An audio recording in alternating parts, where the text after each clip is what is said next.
ഇടുക്കിയിൽ ലൈഫ് ഇല്ലാതെ ലൈഫ് ഭവന സമുച്ചയം വാത്തിക്കുടി പഞ്ചായത്തിലെ മുരിക്കാശ്ശേരിയിൽ 2019 ആരംഭിച്ച പദ്ധതി 6 വർഷം കഴിഞ്ഞിട്ടും പൂർത്തിയായില്ല. കോവിഡ് കാലത്ത് തടസ്സപ്പെട്ട പണികൾ പൂർത്തിയാക്കാൻ എസ്റ്റിമേറ്റ് തുക വർദ്ധിപ്പിക്കണമെന്നാണ് കരാർ കമ്പനിയുടെ നിലപാട്. സിമന്റും കട്ടയും ഒഴിവാക്കി ഇരുമ്പ് ദണ്ടുകൾ ഉപയോഗിച്ചായിരുന്നു നിർമ്മാണം. തുരുമ്പെടുത്ത് കാടുകയറിയ അവസ്ഥയിലാണ് പദ്ധതിയെന്ന്. അവിടേക്ക് രാഹുൽ സുരേഷ് പോയിരുന്നു. എന്താണ് കണ്ടതെന്ന് പ്രേക്ഷകരോട് പറയും.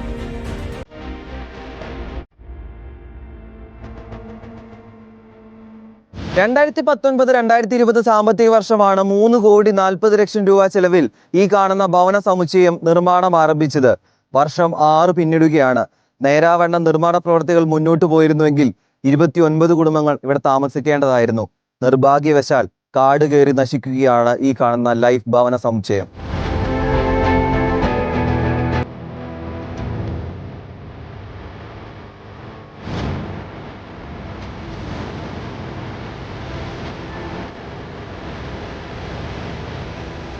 രണ്ട് മുറികളും ഹാളും ബാത്റൂമും കിച്ചണുമാണ് ഒരു ഫ്ളാറ്റിൽ വരുന്നത്.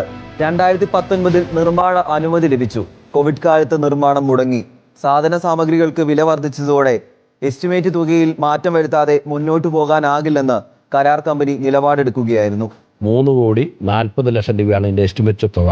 കോവിഡിൻ്റെ പശ്ചാത്തലത്തിൽ ഇതിൻ്റെ നിർമ്മാണ സാമഗ്രികളുടെ വില വർദ്ധിപ്പിച്ച മൂലം നിലവിലുള്ള എസ്റ്റിമേറ്റ് പ്രകാരം ഈ ജോലി ചെയ്യാൻ കഴിയില്ല എന്നാണ് കോൺട്രാക്ടർമാർ പറയുന്നത്. അതും പ്രകാരം ഇത് ഗവൺമെൻറ്റിൽ അറിയിച്ചിട്ടുണ്ട്. ഗവൺമെൻറ് അതൊരു ഉത്തരവായി ഇറക്കിക്കൊണ്ട് ഇതിന് പരിഹാരം കാണും എന്നാണ് ഇപ്പം നമുക്ക് മനസ്സിലാക്കാൻ പറ്റിയിട്ടുള്ളത്. വീടും ഭൂമിയും ഇല്ലാത്ത 29 കുടുംബങ്ങൾക്ക് വേണ്ടിയാണ് വാത്തിക്കുടി പഞ്ചായത്തിലെ 4-ാം വാർഡിൽ ഈ ഭവന സമുച്ചയം നിർമ്മാണം ആരംഭിച്ചത്. സിമന്റും കട്ടയും എല്ലാം പൂർണ്ണമായും ഒഴിവാക്കി ഈ കാണുന്ന പോലെ ഇരുമ്പ് ദണ്ടുകൾ ഉപയോഗിച്ചാണ് ഇതിന്റെ നിർമ്മാണ പ്രവർത്തികൾ അനന്തമായി നീണ്ടുപോവുകയും തടസ്സപ്പെടുകയും ചെയ്തതോടെ മഴയും വെയിലും ഉൾപ്പെടെ കൊണ്ട് ഇതെല്ലാം തുരുമ്പ് പിടിച്ച അവസ്ഥയിലാണ്. ഏക്കാലം കാട് കയറി നിർമ്മാണ സാമഗ്രികൾ ഉൾപ്പെടെ തുരുമ്പ് പിടിച്ചിട്ടുണ്ട്. ഈ പ്രദേശത്ത് ജനങ്ങൾക്ക് വലിയ പ്രതിഷേധം ഉണ്ടെന്നുള്ളത് സ്വാഭാവികമായി ഉയർന്നു വരുന്ന ജനരോഷമുണ്ട്. അടിയന്തരമായി ഗവൺമെന്റിന്റെ ശ്രദ്ധയിൽ ഈ കാര്യങ്ങൾ ഈ പഞ്ചായത്തിലെ ജനപ്രതിനിധികൾ എന്നുള്ള നിലയ്ക്ക് ഞങ്ങൾ കൊണ്ടുവന്നിട്ടുണ്ട്. ഗവൺമെന്റ് അടിയന്തരമായ നടപടി സ്വീകരിക്കും എന്നാണ് ഞങ്ങൾ മനസ്സിലാക്കിയിട്ടുള്ളത്.